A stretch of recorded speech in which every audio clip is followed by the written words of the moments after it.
Vidéo sur notre chaîne YouTube Cult & Click pour vous parler cette fois de Civil War. Et évidemment, comme d'habitude, comme toutes les semaines, comme tous les jours, comme toutes les émissions, je suis avec Bigby et Kerr. Et d'ailleurs, Kerr, peux-tu nous parler un peu de Civil War pour ceux qui ne sauraient pas ce que c'est? Alors, c'est le troisième film Captain America. C'est donc un film de la phase 3 du Marvel Cinematic Universe. C'est même le film qui l'introduit après donc, Age of Ultron.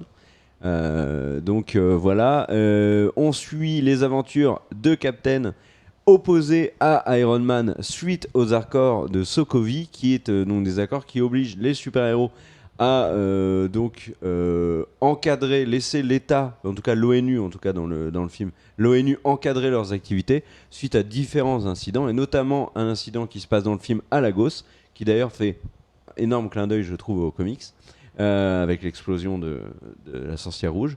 Et voilà, donc on va voir cette opposition entre les super-héros qui sont pour donc les accords de Sokovie, menés par Iron Man, et ceux qui, au contraire, ne sont pas favorables, menés par Captain America, avec un élément troublion dans le lot qui parasite les relations entre Iron Man et Captain America. C'est le soldat d'hiver qui est donc celui qui aurait commis des attentats.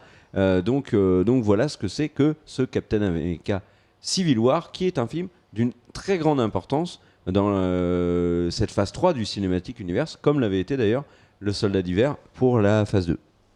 On va préciser, avant de donner notre avis, que d'abord l'avis sera sans aucun spoil, et on fera une deuxième partie, enfin plus tard dans la vidéo, qui sera donc avec spoil. Ok, bon, très bien. On commence par la partie sans spoil, du coup.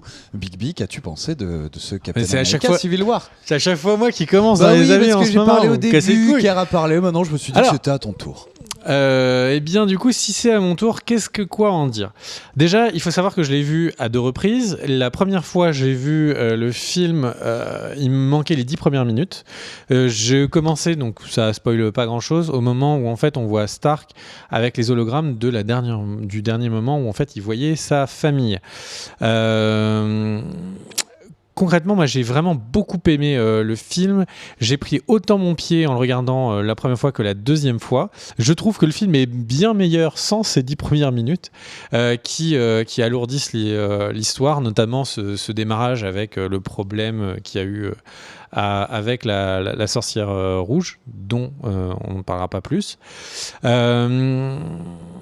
Globalement, est-ce que c'est un grand film? Est-ce que c'est un bon film? La réponse est, je dois l'admettre, la réponse est non. C'est pas un bon film comme The Dark Knight, qui est à la fois un bon film et un film de super-héros. C'est pas un bon film au regard d'autres films qu'il y a eu ces derniers temps, comme un Spotlight ou j'en sais rien. Le truc, c'est que par contre, c'est un très bon film de super-héros. C'est un excellent blockbuster. C'est sur ces nuances qu'il faut vraiment savoir saisir le film. Si vous allez pour vous dire, vous allez voir de la castagne avec un mot marrant, des scènes avec des effets spéciaux, etc., des scènes qui vont vous faire un peu rêver, c'est un excellent film, allez le voir, je vous le conseille très chaudement. Si par contre vous êtes en quête de voir un film avec un grand scénario, etc., ce n'est pas le cas, même si il a quelques prétentions quand même, le méchant est peut-être le mieux écrit des méchants du Marvel Cinematic Universe. De très loin, je pense que c'est celui qui amène l'histoire la plus complexe et qui développe le plus les personnages. Ça, c'est vraiment un point fort du film. Encore une fois, comparativement à d'autres films de Marvel.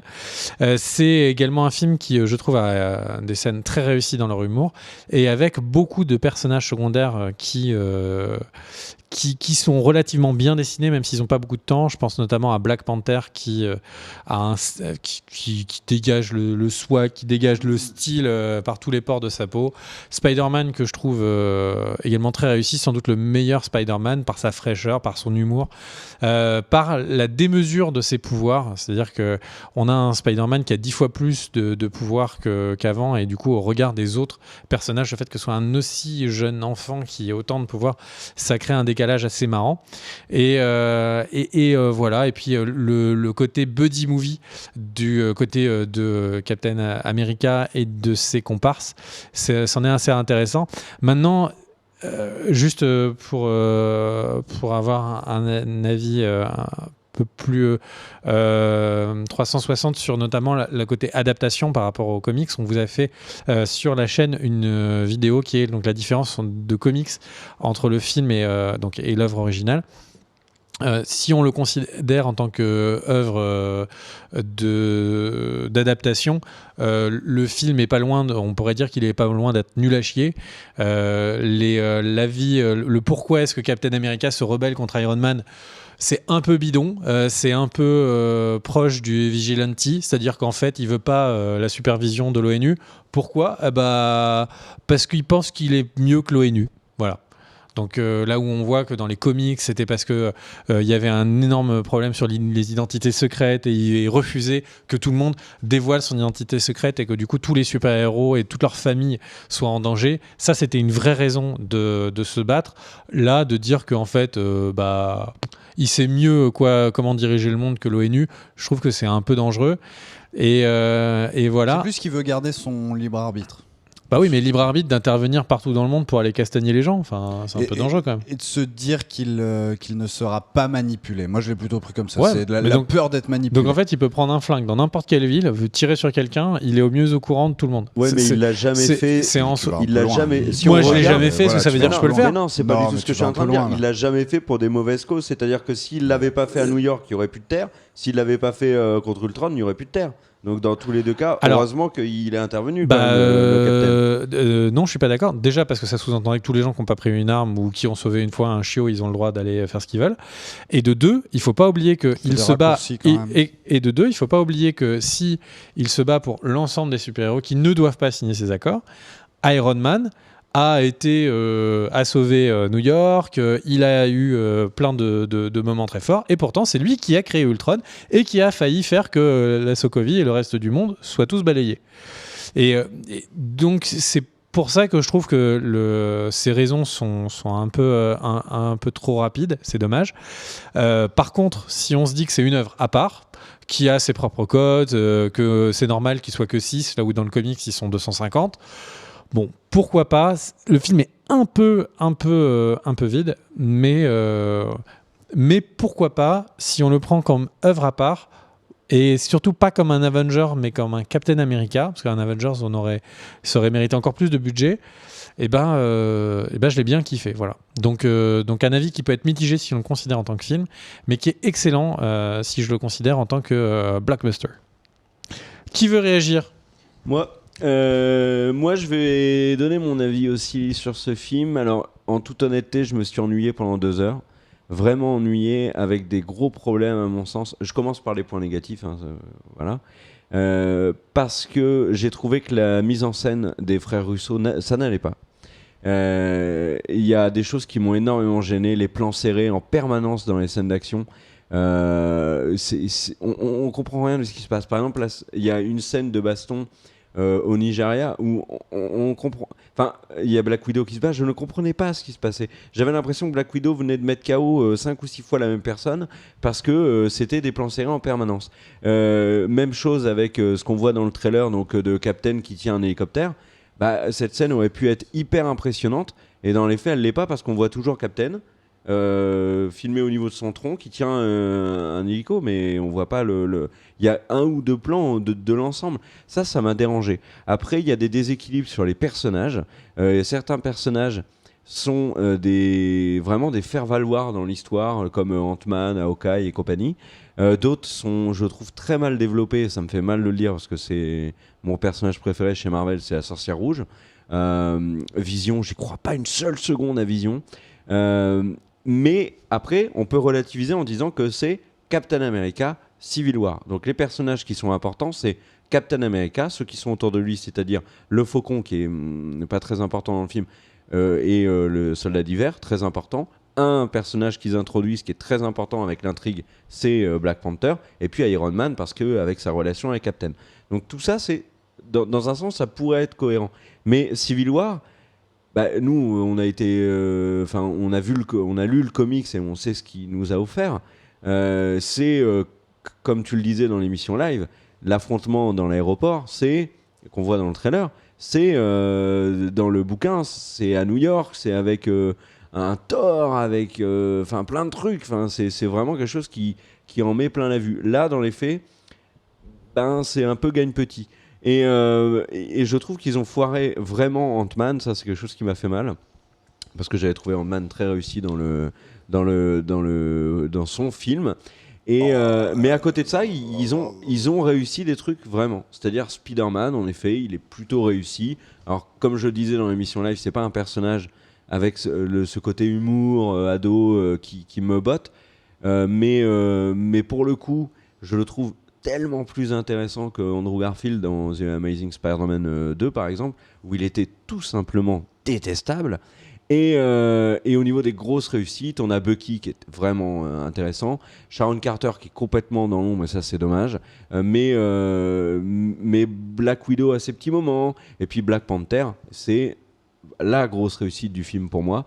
La deuxième grosse réussite, parce que Black Panther, ça ne peut donner que du très bon, je le sens dans Marvel. C'est un personnage qui est vraiment très intéressant, qui est hyper bien casté, l'acteur est vraiment très bon. Par contre, l'autre bonne surprise et l'autre personnage de ce film, pour moi, c'est Iron Man. C'est-à-dire que après avoir vu Iron Man 3 où j'avais vomi par les oreilles, revoir, et Ultron où j'avais pas supporté non plus Iron Man, revoir un Downey Jr. Comme ça, qui est fragile, et là c'est vraiment ce côté-là que j'ai beaucoup aimé dans ce film, qui a un rôle vraiment très important, qui joue très bien. Moi j'ai beaucoup aimé ça. Par contre, à côté, War Machine, mais c'est une catastrophe depuis le début, War Machine. Mais vraiment, Marvel n'arrive à absolument rien à en faire. Et peut-être que par la suite, du coup, ils vont réussir. Alors, je vous dis pas pourquoi, parce qu'on n'est pas dans la partie spoil, mais peut-être que du coup, ils vont réussir à en faire quelque chose. Mais jusque-là, mais War Machine, la première fois où on le voit vraiment en fight dans le film, je me suis dit, mais c'est pas possible, il faut qu'ils arrêtent, quoi. C'est pas possible, War Machine. C'est un clown d'Iron Man, quoi. Et pas un clone, un clown. Mais par contre, pour conclure, je me suis ennuyé pendant 2 heures. Il y avait beaucoup de choses qui n'allaient pas. J'étais en train de me dire, oh là là, mon Dieu, ils ont complètement foiré leur Civil War. Et puis la dernière partie, je l'ai trouvée excellente. Parce qu'il y a un ennemi, comme tu le disais, qui est hyper intéressant et qui est à mes yeux le meilleur de tout l'univers Marvel au cinéma, qui a une vraie raison de faire ce qu'il fait. Qu'il ne le fait pas de la bonne manière, mais on comprend pourquoi il fait ça, parce que le film nous a promis une opposition entre super-héros, et au final, c'est ce que le film nous disait déjà dans Ultron, et puis ce qu'il nous disait dans le trailer et au début du film, que finalement c'est peut-être nous le problème, c'est peut-être eux le problème, et ça j'ai trouvé ça vraiment intéressant que Marvel développe ça, et la fin, impeccable, vraiment impeccable. Bon, pas les toutes dernières minutes, mais en tout cas la dernière grande partie du film, moi je la trouve au top, et je suis sorti du film content, et je me suis dit qu'ils avaient réussi leur fin. Il y avait énormément de choses qui n'allaient pas dans le reste du film, mais que en faisant ça et en allant au bout de ce qu'ils voulaient faire, ils ont réussi à me faire oublier Ultron, qui était pour moi une catastrophe. Et du coup, chapeau les gars, et les erreurs que vous avez fait à plusieurs moments dans le film, je vous les pardonne, parce que vous avez bien conclu ce film, et je sens que vous avez envie de faire bien les choses, et que au final, ok. Et du coup, pour moi, c'est plutôt positif sur Civil War, avec des doutes énormes, mais c'est plutôt positif. Et du coup, t'en as pensé quoi, mon cher Cardel ? Eh bien moi je vais, contrairement à Kerr, commencer par les points positifs, tout simplement, parce que ça va être plus rapide. Robert Downey Jr., Kerr l'a dit, Big Bill l'a dit, impressionnant. Ce mec, on le savait déjà, mais ce mec est vraiment un très très très très bon acteur. Il est vraiment très juste dans tout ce Civil War. Je peux me permettre juste de rajouter que Robert Downey Jr., il est plus sympa en invité que quand tu l'invites chez toi, il sait se tenir, il est sympa. Tu vois, quand il est en Captain America, il sait vraiment se tenir, c'est bien. Quand on est chez lui, c'est le bordel, il fait ce qu'il veut, il vomit sur les murs, etc. Et c'est vraiment cette sensation que j'ai eue avec lui dans le film. Pardon. Ouais, un peu, complètement. Autre point positif, c'est un divertissement. Je ne dirais pas bon, c'est divertissant. Voilà, ça m'a diverti. Black Panther, bonne surprise. J'ai beaucoup aimé ce personnage parce que pour une fois, le personnage avait du fond. Et c'est là que je bascule sur les points négatifs, contrairement à tout le reste du film qui n'a aucun fond, mais aucun. C'est ras du sol à chaque fois. Mais vraiment aucun fond, quoi. C'est très schématique. On se moque de Batman versus Superman, mais c'est la même chose, celui-là. C'est-à-dire, on est copains, ah ben non, on n'est plus copains. On est recopains, baston, copains, plus copains, baston. Les seuls moments où ils essayent de mettre du fond, ça ne marche pas parce qu'ils lancent une piste qu'ils n'exploitent, mais même pas après. Ça tombe aux oubliettes. Et je vous en reparlerai dans la partie spoil. Le méchant, mais quel méchant? Il n'y a pas de méchant. Il est pas charismatique pour dessous, il est mais tellement pas intéressant. C'est ce qu'il raconte, mais je l'ai déjà entendu dans 10 000 autres films, mais 10 000 fois mieux fait. Watchmen, par exemple. Mais qu'est-ce que c'est mieux fait dans Watchmen? Lui, là, il fallait une intrigue, donc c'est lui. Au final, on s'en fout un peu, parce que lui ou sans lui, il se serait quand même mis sur la gueule par rapport aux accords. C'est juste un petit prétexte en plus qui met un tout petit peu plus le feu aux poudres. Et la réalisation, quoi, les combats, mais je ne comprends rien à ces combats. Je ne comprends pas comment c'est filmé, j'arrive pas à situer les mecs, je sais plus qui se bat contre qui. Il y a des scènes de combat qui sont tellement cheap, tellement le décor est vide, il se passe rien, il y a vraiment rien à l'écran. Voilà, j'ai fait un tweet quand je suis sorti du film. Le tweet était voilà, j'ai vu Captain America. Et je pense que ça s'arrête là, en fait, ce qu'on peut dire sur ce film. Bah, vous l'aurez compris, on n'est pas tous d'accord. Moi, je trouve que t'es incroyablement dur avec le film. J'ai vraiment passé un excellent moment. Je pense que c'est vraiment la dernière fois que je vais voir un film de super-héros au cinéma. J'arrête, je peux plus. Bah après, c'est fini. Après, tous les genres ne plaisent pas à tout le monde. Mais encore une fois, les films de super-héros, tu as beaucoup aimé Deadpool, qui est un film de super-héros, qui est différent, mais qui est un film de super-héros. Je le trouve prétentieux, en fait. Tu sais que tu les aimes pas. Je le trouve très prétentieux. On va vous montrer comment il faut faire un gros film avec plein de super-héros, machin. Alors que Iron là, Man tu 3, parles de Batman versus Superman. Non. Là, tu parles pas de celui-là. Non, Iron Man 3 est prétentieux parce qu'ils sont là, c'est Iron Man, machin, etc. Et Captain, il est beaucoup plus humble. Je suis d'accord avec toi. C'est aussi ça qui m'a touché dans le film et qui fait que j'accepte ces erreurs. C'est que j'ai trouvé que le film restait quand même globalement humble, qu'il avait quelque chose à nous dire, qu'il le faisait parfois avec d'énormes maladresses, alors que j'ai pas eu l'impression de voir dans la réalisation des frères Russo la prétention qu'avait Snyder dans Batman vs Superman. On peut passer à la partie spoil? Oui, passons à la partie spoil. Comme ça, j'ai pas pu argumenter sur le fait que je le trouve prétentieux, j'ai juste dit ça, vous avez dit vos arguments, j'ai pas pu... Alors, juste avant qu'on passe à la partie spoil, juste sur la réalisation, parce que tous les deux vous avez dit on comprend rien, etc. Alors, je suis assez surpris, parce que moi au contraire j'ai trouvé que c'était... Dans les derniers films, un de ceux où l'action, même si saccadée, était la plus claire. Par contre, il y a une remarque, et c'est un vrai problème qui est dû à l'industrie du cinéma actuel. Le film, je fiche mon billet, je suis prêt à parier qu'il a été tourné en 60 images secondes, en 4K et 60 images secondes. Et en fait, c'est les caméras, les grosses caméras cinéma le permettent maintenant. Et le Hobbit, qui a été le premier film qui devait être diffusé, donc on appelle ça en high frame rate, HFR, il y a eu un énorme rejet du public. Il y a ensuite eu plusieurs grands films qui ont été tournés également en HFR, donc en 60 images secondes. De nouveau, rejet du public. Pourquoi ? Parce qu'il y a une sensation de trop de réalisme. Ça fait un peu reportage et du coup, ça casse complètement l'impression de fantaisie qu'on a au cinéma. Souvent, ce qu'on dit, c'est qu'au cinéma, c'est qu'est-ce qu'on retire, pas qu'est-ce qu'on rajoute par rapport à la réalité. Et le problème, c'est que du coup, le film, à mon avis, a été tourné en 60 images par seconde pour préparer l'avenir, une ressortie en Blu-ray 4K, une ressortie en Blu-ray 60 images par seconde, etc. Et c'est un vrai problème parce que quand on le regarde dans un cinéma qui va nous diffuser en 24 images secondes, il manque énormément d'images dans les scènes d'action.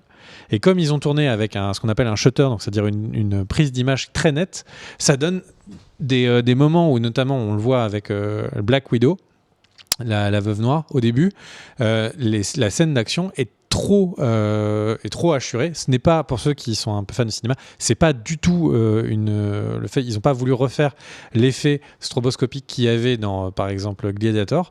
C'est de mon point de vue un vrai problème technique que eux n'ont pas eu en tournage, que nous n'aurons pas si nous regardons la version du tournage. Mais par contre, dans une diffusion classique en cinéma, et ce qu'on aura sur nos Blu-ray plus tard, ça va être c'est une catastrophe sur ces bouts de scènes d'action quand ça va très vite. Non, et puis, donc on passe à la partie spoil. Donc allez, partie spoil. Attention, ceux qui veulent pas se faire spoiler, explosion, partez. Donc je disais que je le trouve très prétentieux. Pourquoi ? Première chose, ça va spoiler, hein, je vous repréviens. Les mecs s'amusent à te balancer en fait l'intrigue, le résultat de l'intrigue dès le début, et te fait croire qu'en fait c'est une révélation de ouf à la fin. Mais pas du tout, c'est une révélation lambda que tu sens un peu arriver, quoi. Tu sais que cette scène, voilà. Et pour ça, ils se disent, ah, regardez, je vais vous jouer le coup pour les parents de... Les parents. Bah moi, je La l'ai pas du voiture. tout souvenir. La voiture. Bah, pourquoi on te montre cette scène ? Bah, j'en sais rien, moi. Forcément. Bah, c'est là où ils ont mal joué leur truc. Elle est mal placée. Pourquoi ? C'est l'intro du film. Ça n'a aucune raison d'être l'intro du film. Et justement, et c'est pour ça qu'il est prétentieux. C'est parce qu'il te dit, je vais te la mettre là, tu vas rien comprendre comme ça, tu verras, je te mettrai. Cette scène, elle est là pour montrer. Elle est là pour montrer. Moi, je la trouve vraiment intéressante puisqu'en fait, c'est Bucky qui est contrôlé. Donc, on comprend qu'il peut être contrôlé. Et c'est Bucky qui vole des poches qui sont censées ramener les super guerriers. Qui ne servent à rien d'ailleurs. Mais parce qu'en fait, c'est là où Zemo est incroyable, c'est qu'il tue l'ennemi qu'on nous promet depuis 1 heure. Et il les tue pourquoi ? Parce qu'il dit non, les mecs, vous n'êtes pas en train de voir Captain America, Iron Man et compagnie ensemble contre des super guerriers. Vous êtes là dans Civil War pour voir Captain America contre Iron Man. C'est la Civil War. C'est pas les Avengers qui très se battent bien, mais j'ai pas eu besoin qu'ils butent les autres pour que je le comprenne ça dans le film. C'est là où je te redis que le film est très prétentieux. Encore une fois. Au moment où Iron Man revient avec eux et où tout a l'air de s'apaiser entre eux, et le fait de tuer les mutants et que Zemo nous montre les images de la mort des parents de Stark, ça relance complètement le film dans ce qu'il est, c'est-à-dire l'opposition entre les super-héros. J'ai trouvé ça super bien amené, moi. Alors, le truc, c'est que la première fois que j'ai regardé le film, je vous l'ai dit, j'ai pas vu les 10 premières minutes, et du coup, on ne voit pas cette scène, etc. On voit juste un tout petit bout de quand il récupère la manette avec les trucs, et c'est tout. Tu vois, on sent qu'il a défoncé une voiture et il prend la manette. Et c'est tout. Et ensuite, il y a juste un autre moment où Stark dit mes parents sont morts dans un accident de voiture, mais c'est après. Et du coup, ça donne beaucoup plus d'intérêt au film. Alors forcément, là, je fais une critique de ce qui n'est pas dans le film, parce que les 10 minutes, elles sont bien dans le film et c'est dommage. Mais personnellement, donc, quand je l'ai regardé la première fois, j'ai trouvé que c'était pas si compréhensible et c'était bien amené. La deuxième fois, effectivement, j'ai trouvé ça un peu trop téléphoné. Mais ça me va bien, quoi. Ça me va bien. C'est la seule raison qui pousse vraiment Iron Man à aller vouloir tuer dans l'adaptation actuelle du comics. C'est la seule raison qui pourrait pousser Iron Man à vouloir tuer Captain America. Et ça me va bien. Enfin, je voyais pas en quoi c'était un problème, même qu'on le comprenait en avance. Moi, je la comprends pas, cette scène. Il veut pas tuer Captain. Il veut tuer Bucky. Il veut tuer Bucky, mais ça l'amènerait à tuer Captain. Autre chose. Quel est l'intérêt de nous lancer ces pistes avec Wanda ? Les gens ont peur de toi. Toute cette discussion avec Vision, mais qui est inutile. Et c'est là où le film pète plus haut que son cul. C'est qu'ils vont te faire croire, attends, il y a une réflexion derrière, elle fait peur, mais non, faut qu'elle apprenne à s'aimer comme ça. C'est d'elle-même, en fait, qu'elle a peur de machin. C'est nul. Ça te lance sur une piste qui n'est pas exploitée, mais pas une seule seconde après dans le film. Ça, c'est pour la suite. C'est aussi pour la suite.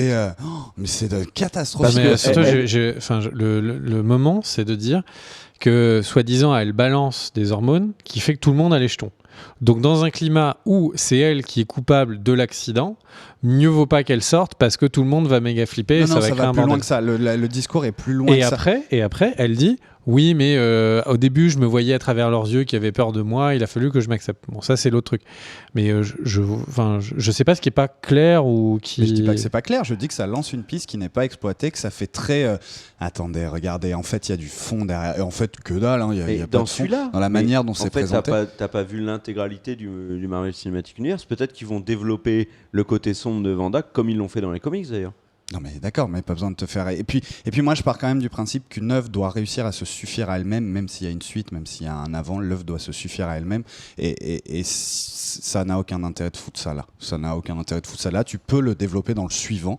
Tu n'es pas obligé de le développer là direct. Tu peux lui faire un petit truc torturé, une phrase très rapide, mais pas besoin de faire un long discours avec Vision pendant 3 plans. Elle n'a pas l'air d'être torturée non plus. Enfin, je vois pas ce que tu reproches à cette scène. Elle est, ses visions en plus qui arrêtent pas de la voir. On a l'impression, on sent qu'il est intéressé et qu'il essaye de la dragouiller. Elle répond à ces questions. Je vois pas le. Enfin, Je répète, il lance une piste qui n'est pas exploitée. Tout ça pour faire genre qu'il y a un fond en fait derrière, fond qu'il n'y a absolument pas. Voilà ce que je reproche à cette scène. Et puis où est-ce que je voulais aller ? Le méchant. Mais non, j'en ai déjà parlé du méchant. Ouais. Ouais. Bon. Moi, si je veux revenir sur Alors, Zemo, bon, je me souviens plus. dans le live, j'avais parlé d'une scène qui m'avait bluffé dans le film. C'est une scène où il se passe rien, c'est à la fin, donc Zemo qui est assis dans la neige, il me semble que c'est dans la neige, hein, au bord d'un lac, je crois. Il y a Black Panther qui arrive. Zemo lui explique pourquoi il a fait tout ça. Black Panther l'empêche de se suicider. J'ai trouvé cette scène vraiment super réussie parce qu'on a humanisé vraiment le méchant. On comprend ses motivations. C'est la première fois où en fait, le mec, il arrive et il dit pas « moi, je vais être le super méchant destructeur de l'univers ». Non, il a juste perdu tout le monde. Et on comprend que c'est un espèce de paramilitaire, donc ce qui explique qu'il a réussi à faire les attentats et tout. Donc tout est, entre guillemets, cohérent. Et Black Panther l'empêche de se tuer, ce qui correspond parfaitement à l'image de Black Panther. J'ai trouvé que cette scène était vraiment réussie. Et avec cette scène, le Zemo dont je me moquais éperdument depuis le début, et ben avec ça, plus le fait qu'il a réussi à piéger Bucky et Captain et Iron Man, et ben pour moi, il est arrivé, c'est le meilleur méchant, Moi, le plus intéressant en tout cas. Je suis d'accord avec toi et ça marche d'autant plus que c'est le premier, un des premiers super méchants qui n'a aucun pouvoir, qui n'est pas là pour détruire le monde. Il s'en fout, il est juste là pour faire que les Avengers, donc le Empire dont il parle, que les Avengers s'écroulent parce que c'est eux qui sont la cause c'est eux qui ont créé Ultron, c'est eux qui ont tué sa famille, etc. Et en plus, ils sont réellement en cause. Il y a plein de moments, je me suis dit, mais si on était dans le monde réel, que tu as un scientifique qui invente une intelligence artificielle ou un robot qui est là pour buter tout le monde, il a une part de responsabilité. Pourquoi est-ce que Robert Downey Jr. n'est pas inquiété ? Enfin, bref. Et il est 10 fois plus humain et intéressant.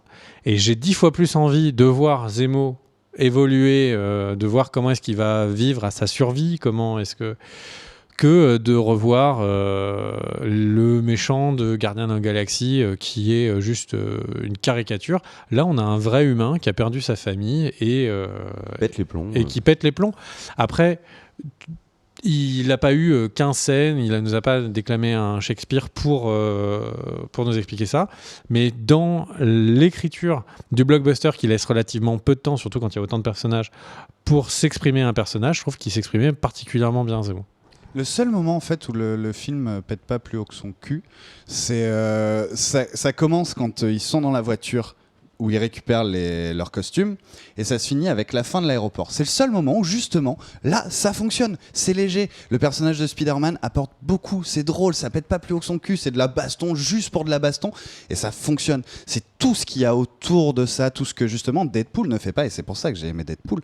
Toute cette espèce de truc où ils essayent d'intellectualiser le bordel avec l'ONU, tout ça, moi ça me rebute Mais au possible parce que c'est mal fait. Si on compare avec Batman vs Superman, qui sont deux films finalement très proches, on a C'est le même Batman, reproche moi que je faisais à on a Batman versus Batman Superman. et Superman. On nous vend le duel entre les deux. Ils se battent, mais à côté de ça, il y a Lex Luthor et Doomsday. Et au final, le fait qu'il y ait à côté Lex Luthor et Doomsday fait que Batman et Superman ont les meilleurs amis et c'est parti. Non, c'est parce que leurs Civil War, mamans ont le même prénom. Civil War, non mais Civil War, c'est l'opposition entre Captain Iron Man, enfin la team Captain et la team Iron Man. Il y a pendant tout le film un méchant qui fait quelque chose, mais au final on se rend compte qu'à la fin c'est pas un méchant et le film reste sur team Captain contre Team Iron Man. C'est ça l'enjeu du film. Le film se termine, c'est toujours un problème délicat, les accords de Sokovie sont toujours là, Captain est dans l'illégalité en allant les sauver, Black Widow n'est plus dans la team d'Iron Man, Iron Man est de plus en plus isolé, et ça j'ai trouvé ça hyper stylé en fait. C'est vraiment le point fort du film, c'est que à aucun moment Marvel a retourné sa veste. On est là pour vous vendre Civil War, on vous vend la Civil War du début à la fin. Ouais. Et ça j'ai trouvé ça vraiment que c'était le gros point fort du film. Je suis entièrement d'accord avec toi. Le bémol, c'est que donc la scène d'après générique Ou c'est juste avant le générique, je crois, c'est là. C'est où en fait t'as Iron Man qui reçoit le téléphone en mode bon, on est toujours potes s'il y a un problème. Ça Pire caméo de Stanley. Oh, il est marrant. Ça casse un peu le. Par contre, FedEx a dû.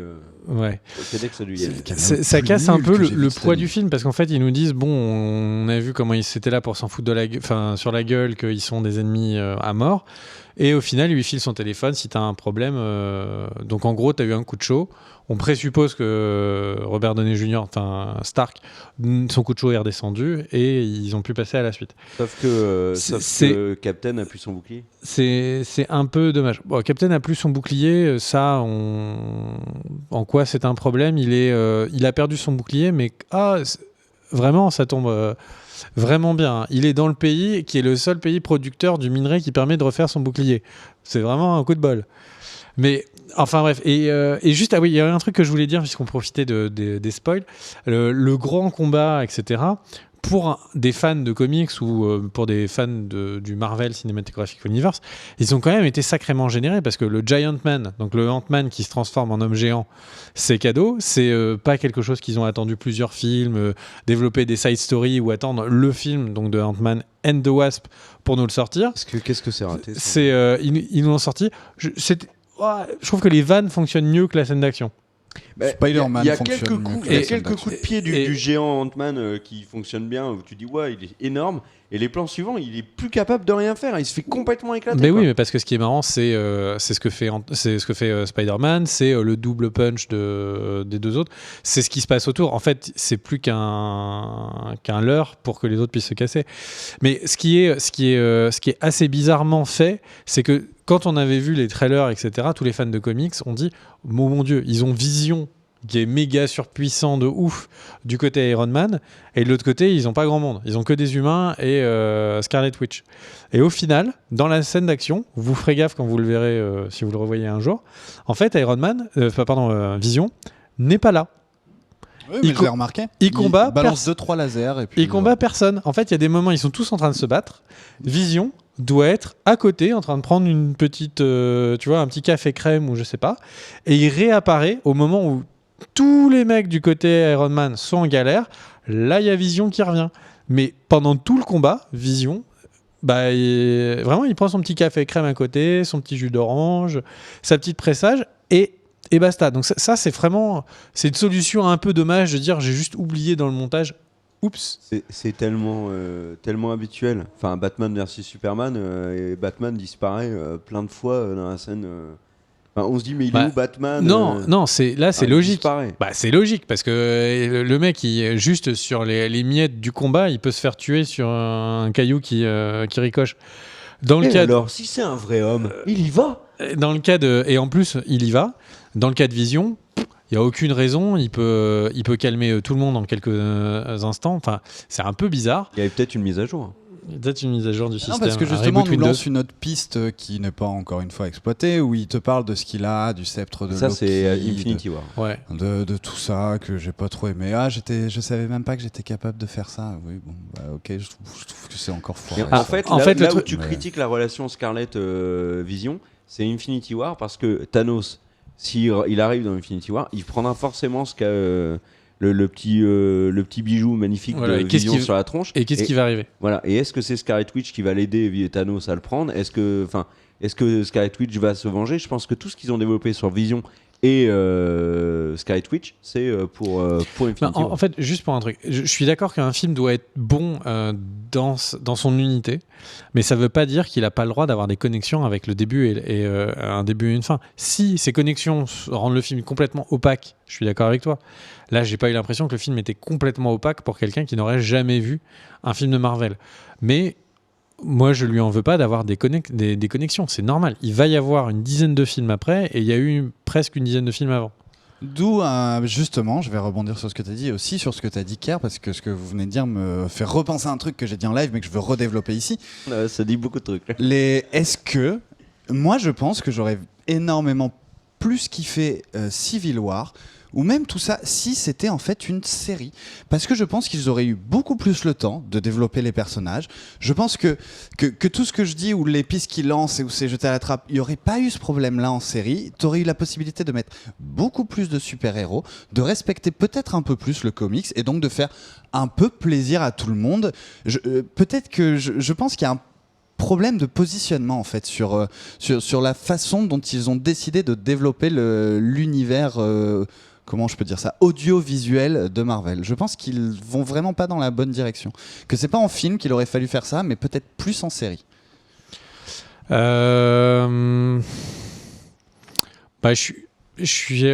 j'aurais la tendance inverse en fait. Le truc, c'est que j'aurais eu tendance à dire Civil War, l'œuvre comics, pour être bien adapté, aurait dû arriver dans quelques années où ils ont le temps d'avoir plus de personnages, profiter d'avoir peut-être une trilogie, 3 films, et d'avoir surtout des liens qui sont en train d'être perdus avec le Marvel série, cinématographique universe, mais série. Trilogie, c'est pas bête. Et les Defenders de Netflix. Parce qu'il faudrait qu'il y ait vraiment un budget colossal pour pouvoir avoir tous les personnages. Un film, ça suffit pas à développer l'intrigue. Par contre, 3 films, là, je pense que oui. Mais tu vois, par exemple, les Defenders de Netflix, donc Daredevil, etc., bah, eux, il faut absolument pas qu'on connaisse leur identité secrète, tu vois. Enfin, Luke Cage, il veut un peu se planquer. Jessica Jones, bon, elle est là, elle le révèle de temps en temps, mais si tout le monde était au courant, elle flipperait sa mère. Et Iron Fist, qu'on devrait découvrir après, c'est aussi un personnage masqué. Donc on a les Defenders qui auraient pu être un point intéressant, tu vois, de personnes qui veulent pas montrer leur identité secrète. Et Spider-Man, dans 2 ans, on aurait vu les premiers films Homecoming, etc., qui vont apparaître. Et dans le comics où Spider-Man montre son identité en sachant tous les risques qu'il aurait fait encourir à sa tante, etc., ça aurait créé des vrais enjeux. Là, le film arrive presque trop tôt, enfin, l'univers Civil War arrive trop tôt. Et limite, dans les différentes phases de Marvel actuelles, on sait que c'est Thanos, on sait que, tu vois, ils vont aller dans l'espace. Limite, je crois que Civil War ne sert à rien, en fait, tu vois, en un film. C'est un peu dommage. C'est griller un peu la cartouche d'un des meilleures séries de comics. Mais en série, ça aurait trop dilué je pense que ça aurait trop dilué l'intérêt et le budget aurait été pas adapté. Tu fais 2 saisons et tu t'arrêtes. Ça... Malheureusement, c'est une vertu que peu de séries ont. Mais je garde l'idée de trilogie. Que ouais, peut-être, ça aurait peut-être permis d'un peu plus développer tout le truc des accords, de la politique dans le premier film, un peu plus d'affrontements dans le deuxième, mais ça reste succinct. Et la bataille finale de ouf dans le troisième, ça aurait permis de plus développer, je pense. Et après, on en parlait un petit peu en live, mais ce qu'il faut savoir, c'est que c'est un Captain America. C'est pas un Avenger, ce film. Donc, il n'a pas eu les moyens d'un Avengers. Et ça se sent. Et c'est le truc qui est un petit peu dommage. Alors, on en parlait, c'est Robert Downey Jr. qui devait pas être là. Le film sans Robert Downey Jr., mais ça aurait été une catastrophe. Donc, il devait plus être là. C'est-à-dire qu'ils étaient en négociation pour qu'il revienne sur Avengers. Et il a quand même eu une sacrée augmentation. Enfin, il a 40 millions par film. Donc là, il est invité, comme tu dis, il vient chez toi et tout, et il fait pas de bruit. Mais il peut se permettre de pas faire de bruit, parce que lui, il vient chez toi pour 40 millions, quoi. Enfin voilà, donc si je devais résumer un peu les avis, plutôt déçu de la part de Cardell, plutôt, on va dire, mitigé, mais positif sur la fin par Kerr, et moi, très enthousiaste dans la catégorie blockbuster. Voilà. On espère que ça va vous aider à faire votre avis. On vous encourage, enfin moi je vous encourage à aller voir le film, ce qui n'est peut-être pas le cas de Cardell. Mais pour que vous puissiez être énervé comme moi après en sortant. Et puis on en parlera sans doute dans d'autres vidéos, mais ce film et ce qui s'est passé dans le Marvel cinématographique et dans les annonces de Marvel depuis quelques jours laisse place à énormément à ce qu'il y ait d'énormes changements par rapport au premier plan sur les films qui étaient prévus. On vous en parlera dans une autre vidéo dès qu'on a le temps, parce qu'elle est un peu plus longue que les autres à préparer. En tout cas, on espère que ça vous a plu. Abonnez-vous à la chaîne pour continuer à avoir des infos sur les films de super-héros présentés par Cardell, Game of Thrones et toutes les autres séries. Exactement. Ainsi qu'évidemment la review des top 5 des actrices de second rôle les plus intéressantes par Kerr. On se retrouve demain pour une nouvelle vidéo. Bisous à vous. Ciao.